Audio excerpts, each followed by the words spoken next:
Vikings didn't just fight to win, they fought to destroy. The weapons they carried weren't built for mercy, they were made to end things fast, and often in the worst ways possible. Some were so brutal, they were banned for centuries. Let's start with the one that could split a man in half before he even raised his shield. The Dane axe stretched between 4 to 6 feet in length, making it taller than most Vikings themselves. This massive two-handed weapon wasn't something you picked up casually. It demanded years of training, tremendous strength, and the kind of coordination that kept you alive when swinging around what was essentially a sharpened tree with anger management issues. Only the most elite Viking warriors, known as housecarls, earned the right to wield these monsters. These weren't weekend fighters or casual raiders. Housecarls dedicated their lives to mastering the complex footwork, timing, and muscle memory needed to swing a Dane axe without losing balance or their heads. The learning curve was steeper than a cliff face, and failure usually meant becoming someone else's victory story. The blade itself was wide, thin, and razor sharp, designed to slice through iron helmets like soft cheese. Pattern-welded iron construction made these blades both beautiful and incredibly strong. The design focused all the weapon's weight and the wielder's strength into that cutting edge, creating devastating results when it connected with anything softer than stone. What made the Dane axe truly fearsome was its reach advantage. While enemy soldiers struggled to get close with shorter weapons, Dane axe wielders could keep them at a safe distance. This proved especially valuable against cavalry charges. Horses might be fast and intimidating, but they couldn't charge through a forest of 6-foot axes without experiencing expensive veterinary problems. In battle formations, the Dane axe earned its reputation as the ultimate formation breaker. Shield walls that had held against spears and swords would crumble under the crushing force of these massive weapons. A properly swung Dane axe didn't just hit one enemy, it introduced several enemies to the ground simultaneously. The weapon's size created both opportunities and vulnerabilities. Missing a swing left the wielder exposed for precious seconds, and those moments could be fatal. The long handle provided devastating leverage, but required both hands, meaning no shield protection.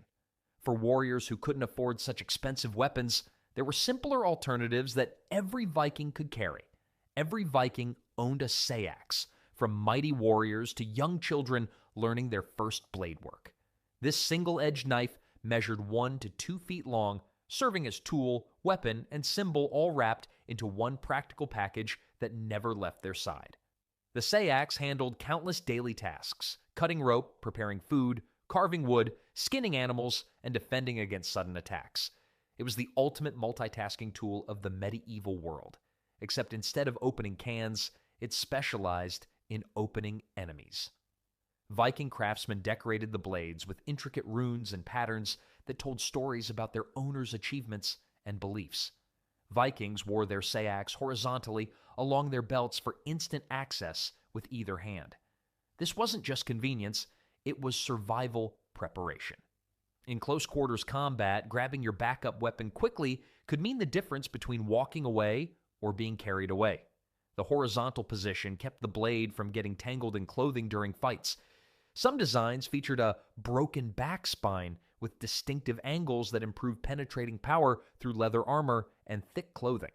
This wasn't a manufacturing flaw, but intentional engineering that made the blade more effective at punching through tough materials. Women and children carried seax just as commonly as men, since Viking society understood that danger could strike anyone, anywhere. Simple construction made them affordable for everyone, unlike expensive swords or specialized axes. The seax proved that good things really did come in small, extremely sharp packages. Any competent blacksmith could forge a decent seax from basic materials, making effective personal protection accessible to even the poorest Viking families. The seax was basically the Swiss Army knife of the Viking age, except it only had one tool, and that tool was really good at stabbing. But while every Viking carried one of these reliable blades, the real backbone of their armies relied on an even simpler weapon. The spear earned its place as the most common Viking weapon through pure practicality and economic sense. While wealthy warriors showed off with fancy swords and massive axes, the humble spear was quietly winning most of the actual battles across the Viking world. Simple construction, an iron point attached to a wooden shaft, made spears incredibly cheap to produce and easy to replace. Most stretched up to 9 feet long, giving wielders enormous reach advantages over enemies with shorter weapons. Having 9 feet of reach meant you could poke serious problems before those problems got close enough to poke you back with interest.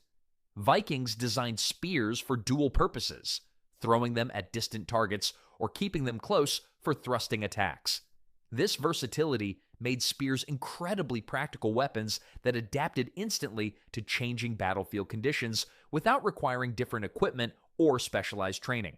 Some clever designs included wings, metal projections extending from the spearhead that could catch enemy weapons, break blades attempting to block or prevent overpenetration into targets.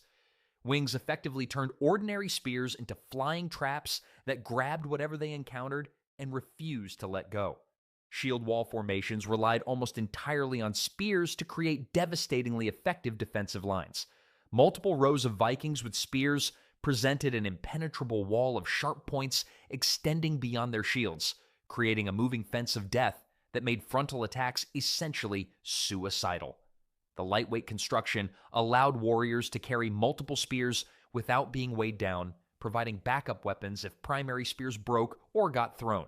Vikings appreciated that spears required minimal maintenance compared to complex edged weapons, just a sharp point that stayed effective with basic care. Simple weapons meant more time fighting and less time sitting around the campfire playing blacksmith.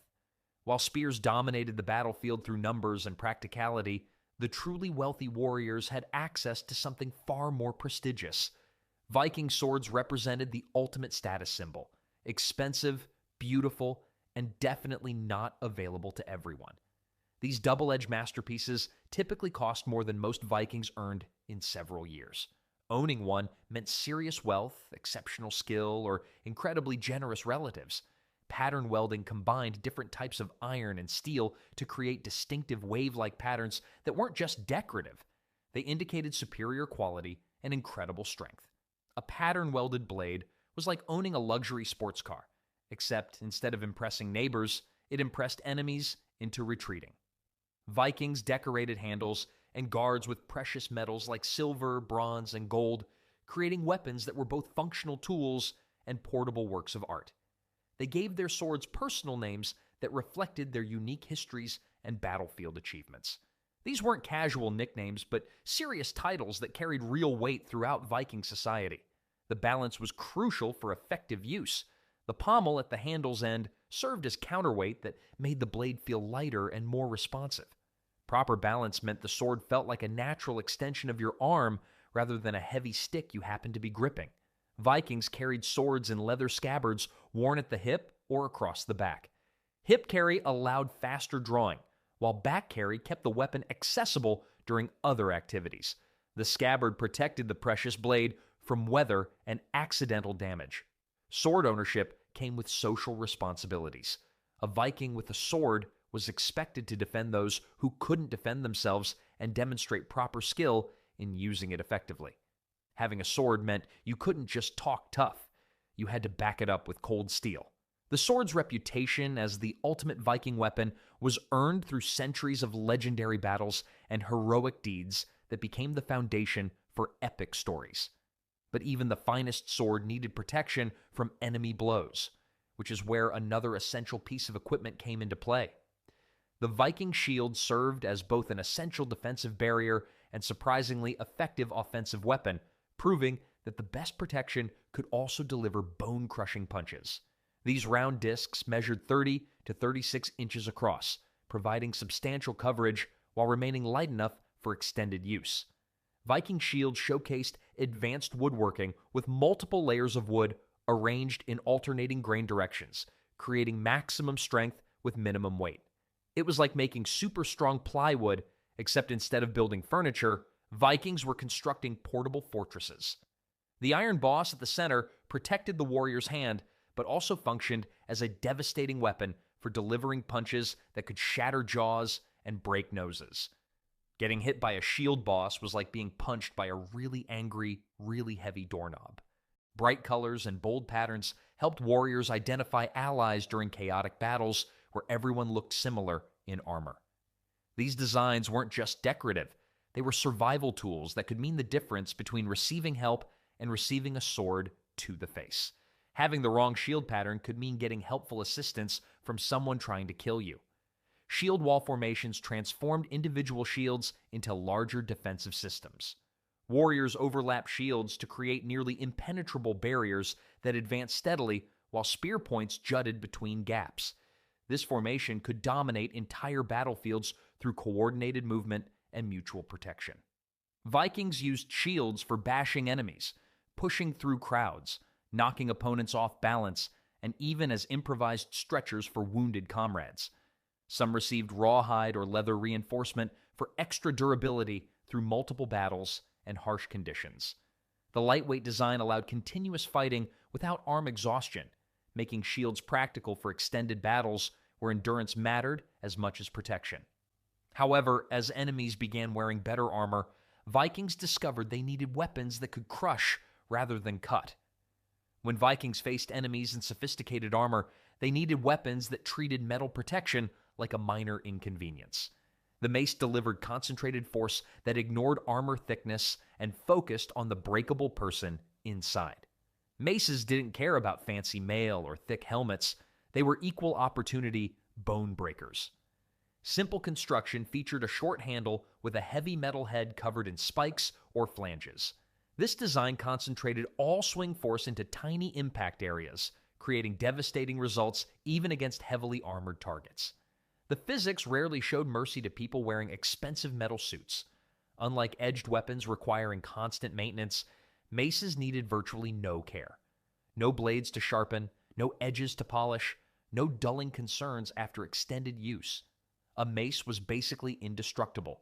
It worked the same on day one as after 100 battles. Most maces worked single-handed, providing speed and control while allowing shield use in the other hand. The concentrated impact could dent helmets, break ribs through mail, and ruin someone's day, regardless of how much expensive protection they wore. Getting hit by a mace was like being struck by a small, angry thunderbolt specializing in orthopedic problems. Some designs included hooks for pulling mounted enemies from horses, turning cavalry advantages into sudden disadvantages.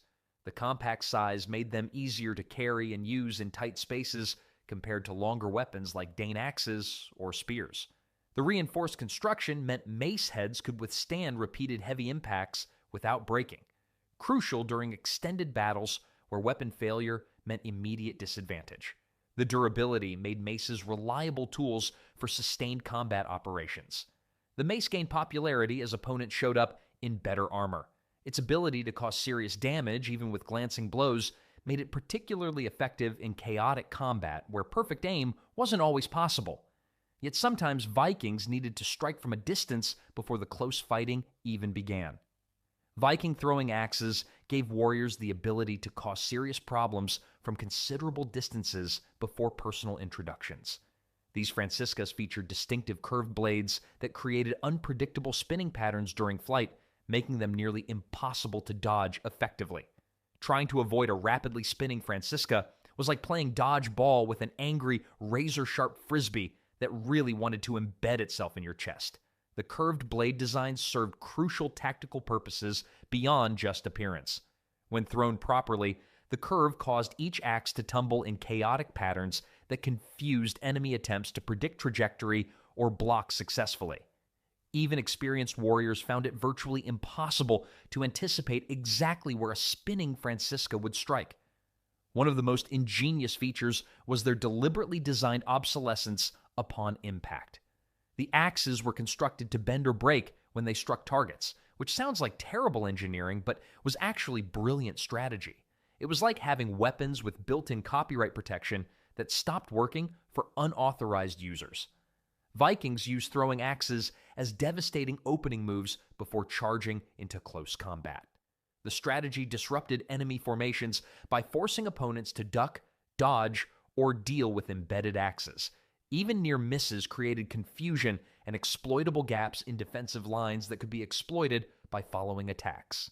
Lightweight design allowed carrying multiple Franciscas without being weighed down.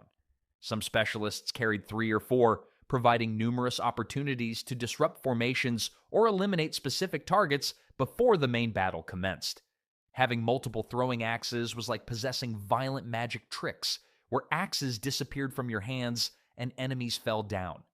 The socket attachment method kept iron blades securely connected to wooden handles throughout flight, while allowing controlled failure upon impact.